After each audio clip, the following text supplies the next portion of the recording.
This is why I use 411 limestone for road bed. It holds its shape. I just cut this out with a spud bar because it's like concrete to fit this last railroad tie in. But anyway, here's a real quick update. I'm just laying out now so I know where to put base for the railroad ties. And then once I have some lines spray painted down, I'll move the railroad ties out of the way and get the base down and then start setting railroad ties. Hopefully before it gets too hot today. By the way, this is 411 limestone. After it's piled for a while, it compacts under its own weight.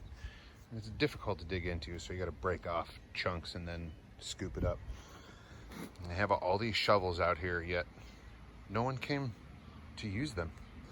Anyway.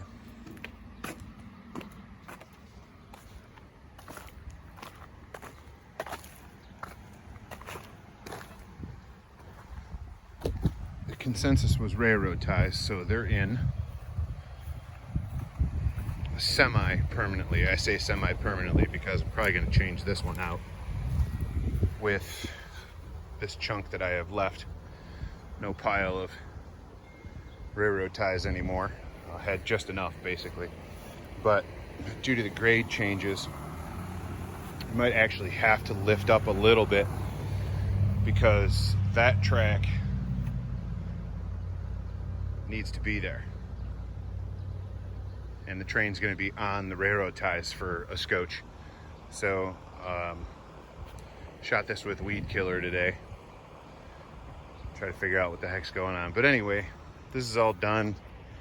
The grade is going to get brought up a little bit out here to cover the limestone.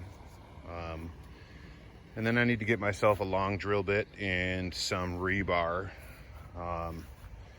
So I can pound these railroad ties together in a permanent fashion and then into the ground also. So that'll be fun. Anyway, so there it is. There's your update. Everything worked out pretty well. I'm exhausted. So I'm gonna go sit down for a little bit.